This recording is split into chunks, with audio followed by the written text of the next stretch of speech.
The next person that I'd like to ask to come up is going to give us a little bit of a different perspective, because she is the spouse of someone who has this skunk-sucking thing.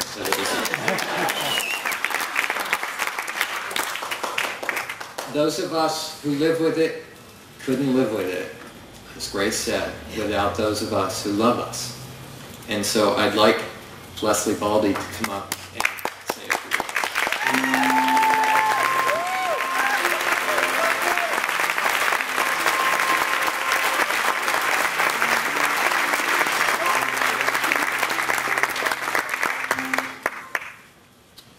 I have to be honest with you. I'm more comfortable walking 50 miles than I am speaking in front of a large crowd. So please bear with me if my voice cracks, or I cry, or I throw up. Tonight I'm going to tell you a personal story about my husband, Tom Baldy, and he's sitting right over here tonight.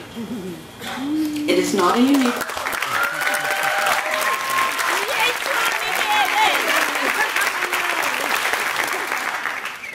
It is not a unique story, as I'm sure that every one of you sitting here this evening could stand up and tell one very similar to ours.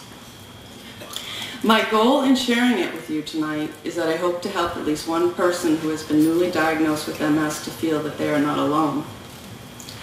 Tom and I were married in April of 2003, and shortly thereafter Tom decided it was time to get a new riding lawnmower for our large lawn. I said, no way. You can walk your lazy behind around the lawn with a push mower. It's good for you.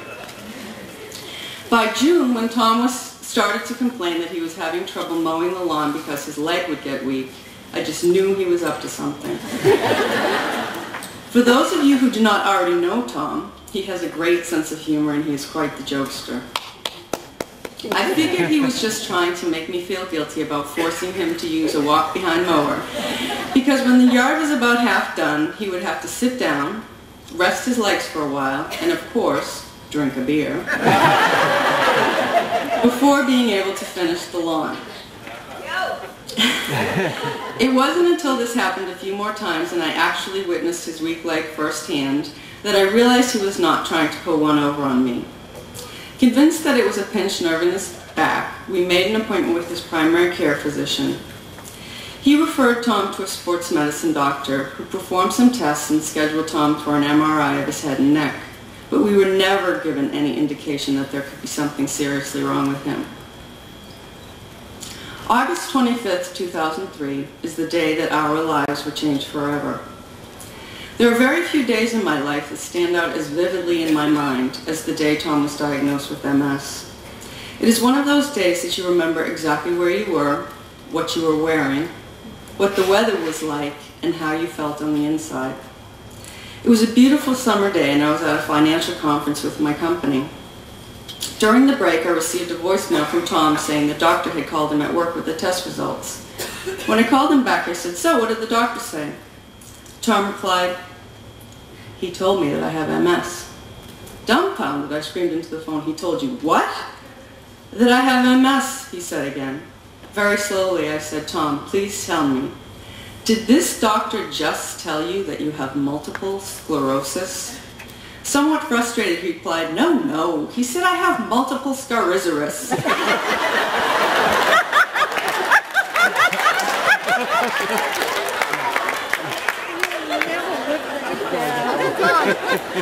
It's not the same thing.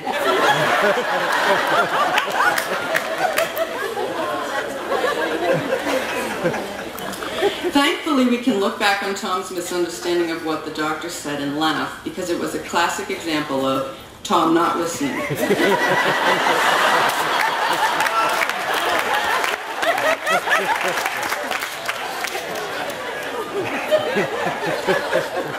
However, at the time, I knew exactly what the doctor meant, and I was scared to death. I told Tom to meet me at home right away so that we could call the doctor together.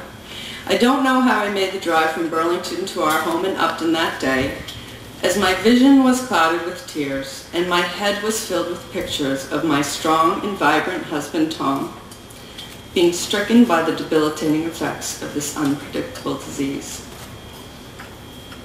An hour after arriving home, the doctor called and confirmed what I had feared the most. Tom had MS and there was no cure. I knew that Tom didn't understand anything about the disease, and as I sat there crying uncontrollably, he kept saying, "Why are you crying so hard? What does MS do to you?" How could I look into the eyes of my husband, my best friend, and the love of my life, and tell him that MS was slowly going to take away his ability to move? 2 days later, we were sent to see a neurologist at Faulkner Hospital. In a very short span, he told us that yes, Tom did indeed have MS, and there was no cure. He went on to say that there were new treatments on the market, but very little research about them. He explained to us what he saw as the typical progression of the disease, told us to go home, live our lives, and if we had a problem, give him a call. Before we left, he did give us 2 pieces of advice that would prove to be useful. The first was to learn how to say and spell sclerosis. The second was the only website we should look at is that of the National MS Society. We walked out of his office feeling more frustrated and alone than we have ever felt in our lives. Needless to say, our search for the right MS doctor was not over. As soon as we got home, we sat in front of the computer and looked up the website of the National MS Society, and we were glued to it for hours. We realized that people didn't die from MS, that there was ongoing research and new treatments that were indeed working. There was a wealth of information and programs available for people affected by and living with MS. I remember reading about the MS Challenge Walk that was due to take place on an upcoming weekend. I couldn't imagine that anyone could walk 50 miles